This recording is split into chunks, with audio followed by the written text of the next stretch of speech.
Bueno, vamos a ver en qué estábamos. ¿Sí ven mi pantalla?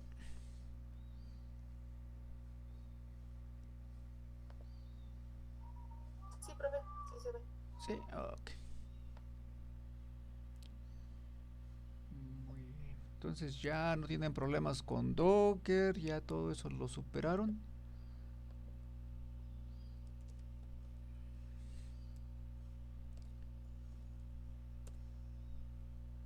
Sí, hasta el momento ningún tema.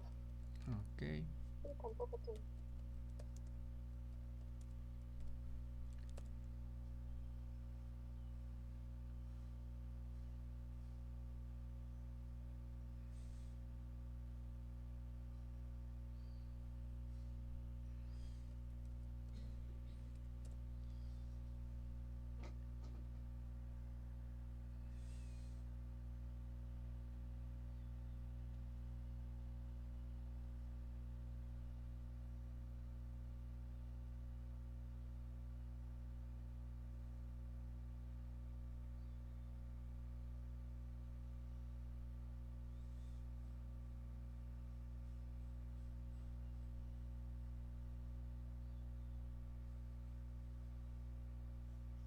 Siempre arrancar lleva tiempo. Ahí está conectándose al servidor.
Bueno, vamos a ver. Vamos a comenzar la clase por fin.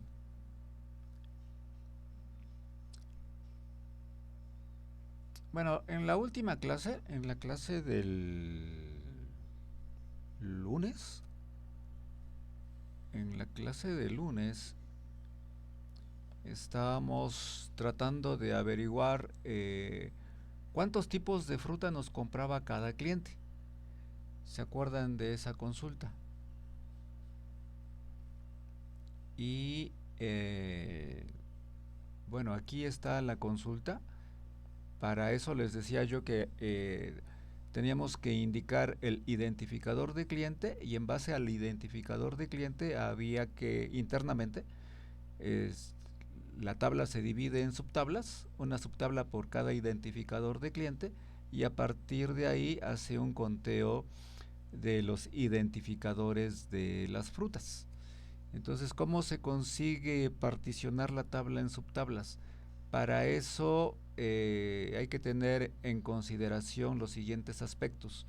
Acá en el select, lo primero que debemos de indicar es el nombre del atributo por el cual se debe de hacer la partición. En este caso, ese campo es ID cliente. Y luego, acá le debemos de indicar qué es lo que va a hacer una vez que la tabla ya esté particionada. Aquí lo que le estamos diciendo es que cuente los identificadores de fruta. Le puedo pedir que me calcule el máximo del precio, el mínimo del precio, el promedio del precio, lo que uno quiera. ¿Sí?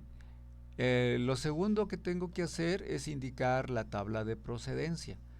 Y muy importante es, observen acá, este atributo ID cliente es el mismo que aparece aquí. Entonces, acá le estoy diciendo que haga la agrupación utilizando el atributo ID cliente. Acá le digo que me lo muestre y acá le pido que me haga la división de la tabla de acuerdo a ese atributo. Este es un detalle importante. Vamos a ver qué me da al momento de ejecutarlo.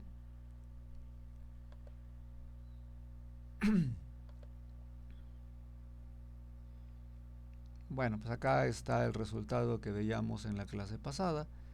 Me está diciendo que el cliente 3 me compra 4 frutas, que el cliente 2, 2 frutas, que el cliente 1 me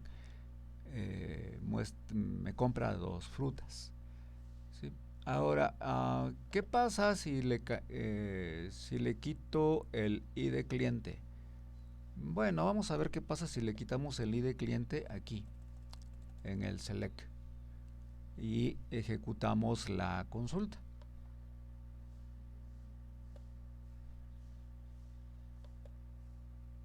Bueno, pues solamente me muestra los tipos de frutas. O sea, esa segunda columna es igual que hace un momento, pero ya no me da más información, solamente me está mostrando el resultado del conteo. O sea, sí está haciendo la división. Evidentemente sí está haciendo la división y sí me está haciendo el conteo por cada subtabla, pero solamente me muestra una columna, que es la tabla correspondiente al count. Y como el count lo estoy renombrando, le estoy dando este alias, pues aquí abajo me aparece el alias en la consulta. Ahora vamos a ver, vamos a regresar a como estaba y vamos a quitar el group by. A ver qué sucede. En SQL, el doble guión significa comentario. Entonces, si yo le pongo comentarios al group by, pues ya la computadora no lo va a tomar en cuenta. Vamos a ver qué pasa. Y ahora me marco un error. Ahora, pudiera ser que el error se deba a que no le puse punto y coma. Pongámosle el punto y coma. Y veamos cuál es la salida de la consulta. Pues acá, ¿qué es lo que dice? Dice, la columna cliente fruta debe aparecer en la cláusula group by. ¿Sí? Acá lo dice. Dice, la columna cliente fruta debe aparecer en la cláusula group by o ser usada en una función de agregación. Entonces, ahí lo que me está reclamando es que no estoy utilizando el group by. O sea, si pongo esto aquí, me dice que debo de utilizar el group by para hacer la agrupación. Ahí está. Ahora, si volvemos a hacer la consulta, me marca error porque ahora tengo un doble punto y coma, lo cual es incorrecto. Y ahí está el resultado, ¿sí?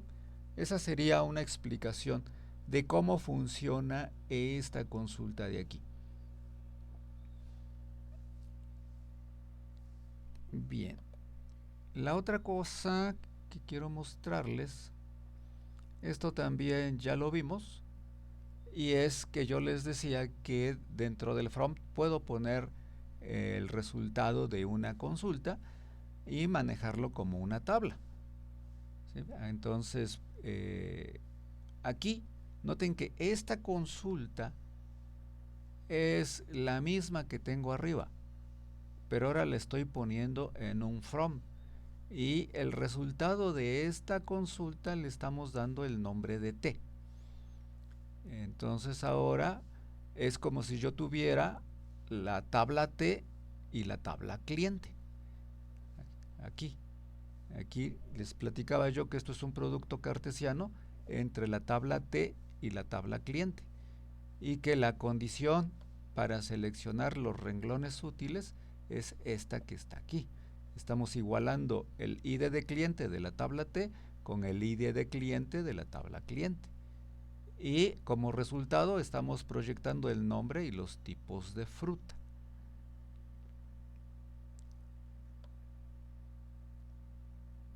Entonces, una consulta, el resultado de una consulta se puede utilizar como entrada de otra consulta. O sea, hago una consulta y el resultado de esa consulta me sirve como tabla de entrada para elaborar otra consulta. Y aquí está. Ahora, en lugar de mostrarme el ID del cliente, lo que me muestra es el nombre. El nombre. Y esta columna pues es exactamente la misma. Bueno, eso fue lo que platicábamos en la clase pasada. Ahora, como cualquier lenguaje, sobre todo en los lenguajes de alto nivel, existen diferentes formas de comunicar la misma idea. Sucede con el español, sucede con el inglés. En español, por ejemplo, tenemos muchas formas para expresar la misma idea. Los lenguajes de computadora también tienen esa característica. Sobre todo, como les menciono, los lenguajes de alto nivel. SQL es un lenguaje de alto nivel. Está pensado para que los humanos le saquemos provecho de manera rápida, fácil.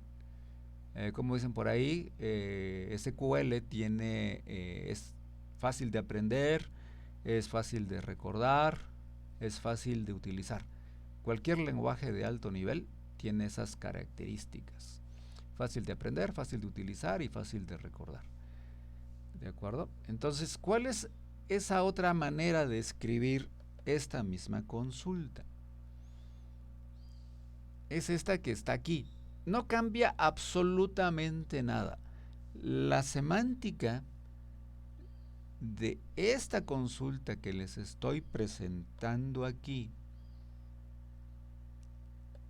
y la semántica de esta consulta que está en esta parte es exactamente la misma. O sea, el significado es el mismo. El resultado va a ser el mismo. ¿Cuál es la diferencia? La diferencia es la sintaxis. Estoy usando una sintaxis diferente. Estoy utilizando una manera diferente de hacer la misma petición. Ahora, observen cómo funciona. Noten, esta consulta ya la conocen. Es la misma que hicimos la clase pasada y es la consulta con la que comencé la clase de hoy. ¿Sí? Es exactamente la misma. Y el resultado de esta consulta le estoy dando un alias. Ese alias es T. Le estoy llamando T a esa tabla resultante. Y eso es exactamente lo mismo que estamos haciendo aquí arriba. A esta consulta le estamos dando el nombre de T, o el alias de T, como quieran. El resultado pues es el mismo.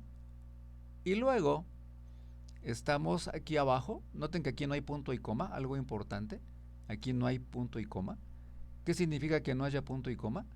Que la consulta comienza en la línea 113 y termina en la línea 120. No son dos consultas, es una sola consulta. A esto.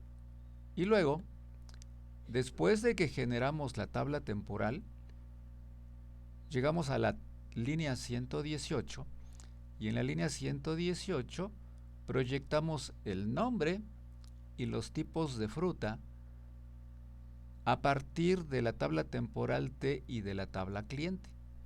Y la condición para elegir los renglones es exactamente la misma. El ID cliente en la tabla T debe ser igual al identificador de cliente de la tabla cliente. Noten que acá arriba es exactamente lo mismo. ¿Qué fue lo que hicimos? Esto lo cambiamos de lugar. O sea, básicamente lo único que hemos hecho es cambiar el lugar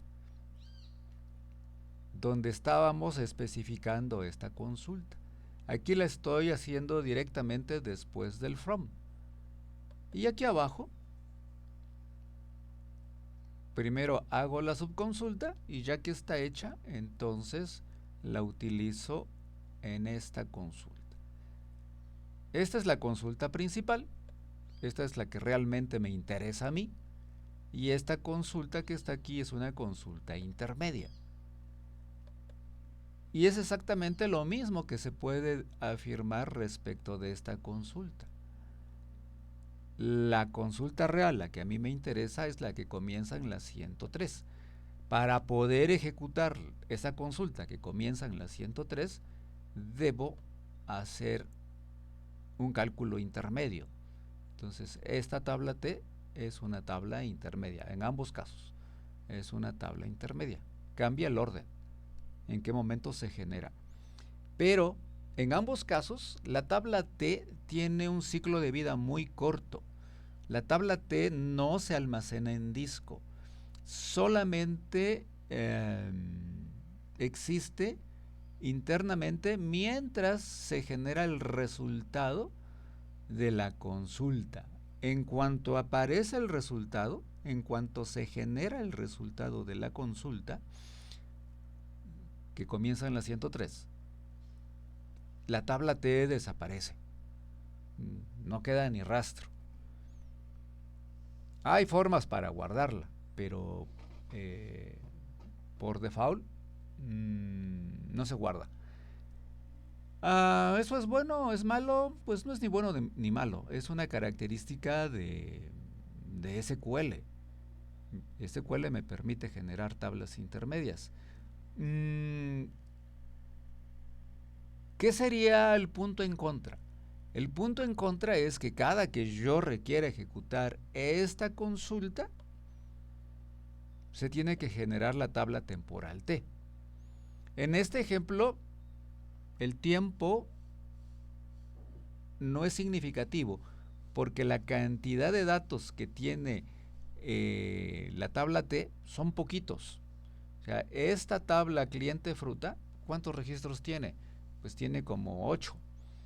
Entonces, generar una tabla temporal a partir de una tabla que solamente tiene 8 registros y 3 columnas, pues no es costoso. Computacionalmente hablando, no es costoso. Pero imagínense ustedes que es una tabla que tiene miles de registros.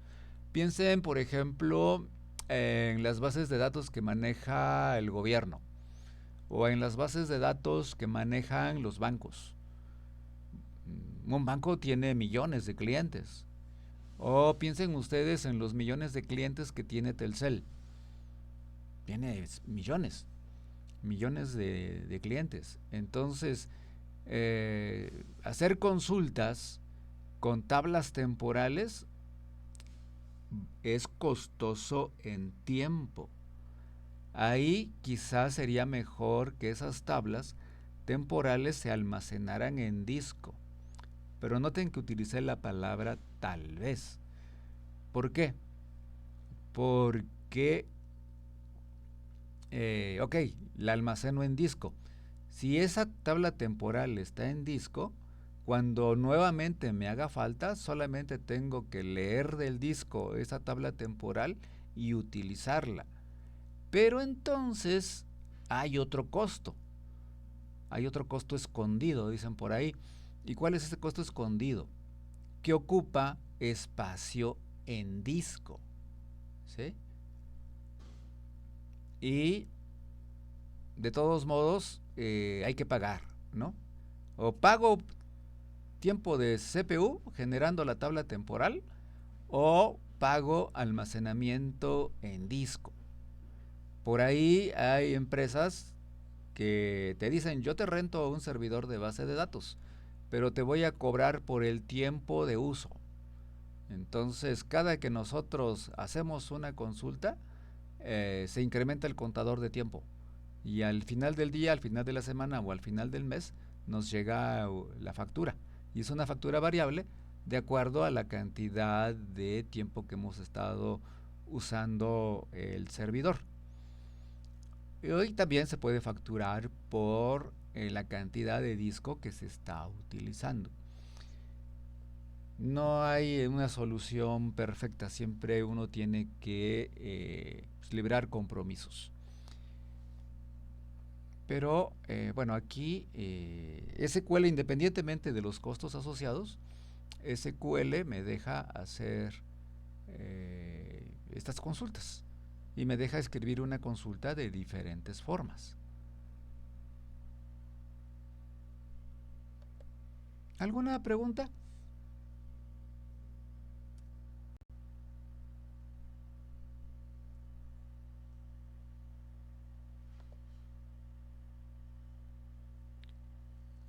¿Alguna pregunta?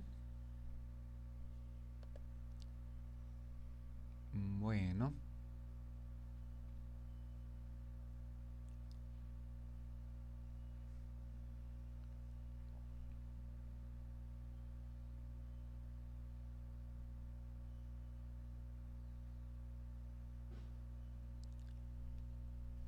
Muy bien.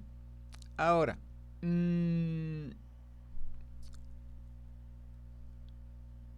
bueno, yo creo que aquí termino la clase. Aquí termino la clase. ¿Qué es lo que vamos a ver en la próxima clase? En la próxima clase lo que vamos a ver es algo que se conoce como reunión interna. Hay algunas instrucciones en SQL que simplifican esto que estamos haciendo aquí. Aquí estamos generando un producto cartesiano entre la tabla T y la tabla cliente. Aquí estamos estableciendo una condición, renglón que no cumple esa condición, renglón que es eliminado. Solamente nos estamos quedando con los renglones de las tablas que cumplan con esta condición. Esta es una manera de hacerlo, está bien, es completamente válida, pero en SQL hay unas operaciones que se llaman left join, inner join y right join. Reunión interna, reunión derecha, reunión izquierda. Entonces, esas tres características del lenguaje vamos a verlas el próximo viernes. ¿De acuerdo? Entonces, me despido de ustedes y nos vemos el viernes.